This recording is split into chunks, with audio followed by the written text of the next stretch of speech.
Jacques, deuxième question.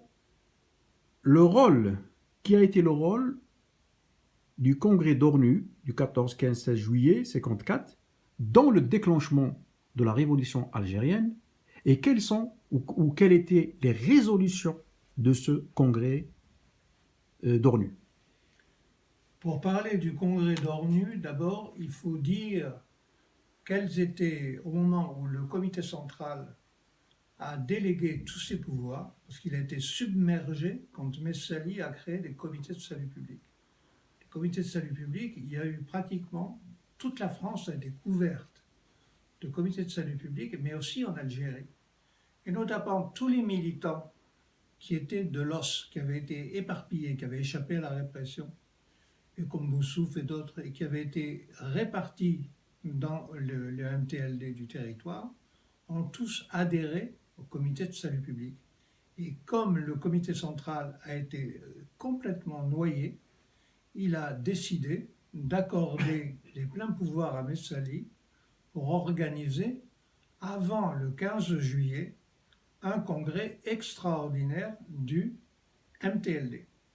Et bien sûr, donc il avait tous les pouvoirs. Cela dit, on lui a retiré, on lui a donné pas les moyens. N'oublions pas que Messali était en résidence surveillée.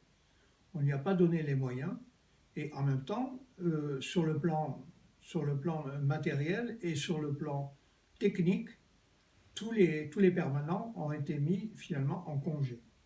Donc c'est à partir du moment où Messali a préparé le congrès qu'on peut se rendre compte dans quel état d'esprit les délégués ont été élus et quels étaient le type de débat qu'il y avait dans les comités de salut public.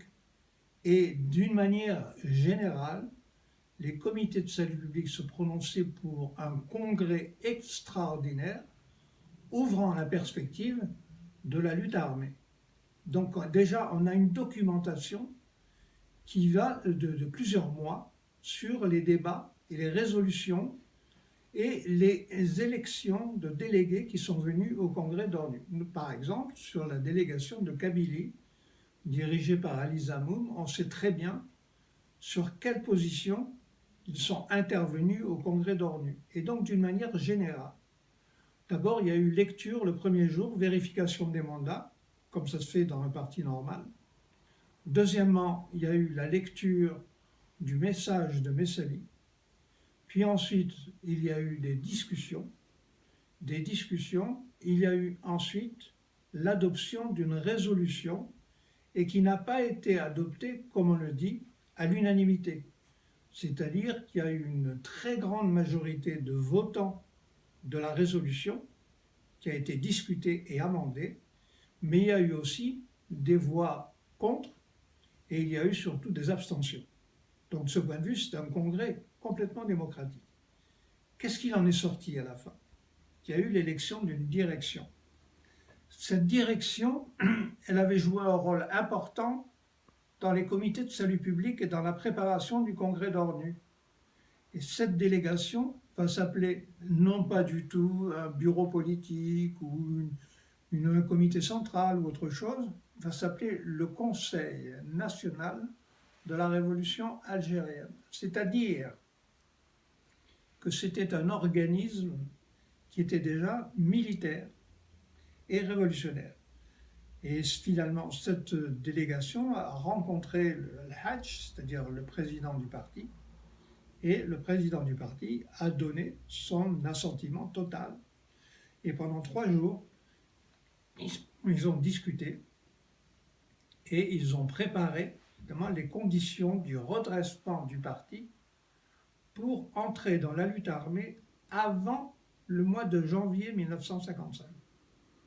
Donc, pendant l'été, le CNRA va s'installer à Bir Kadem et à partir de là, il va commencer à mettre sur pied la réorganisation et l'organisation des maquis et des cellules, réorganisation de toutes les cellules et des comités d'organismes pour préparer la lutte armée avant janvier 1955. Voilà comment ça s'est passé, le congrès d'ONU. Et la résolution, elle est connue, elle a été publiée, donc on peut se la procurer facilement. Et on peut savoir c'est quoi cette résolution?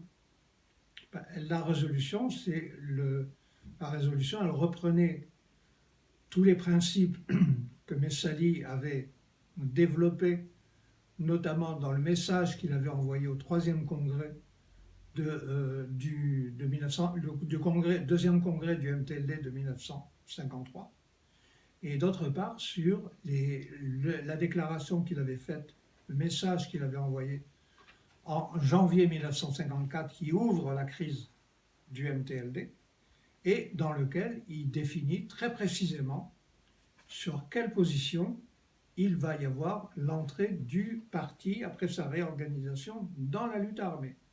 C'est très clair, c'est la lutte pour l'indépendance. Pour le but de guerre, c'est l'élection d'une assemblée constituante pour, pour construire l'Algérie sur les principes démocratiques.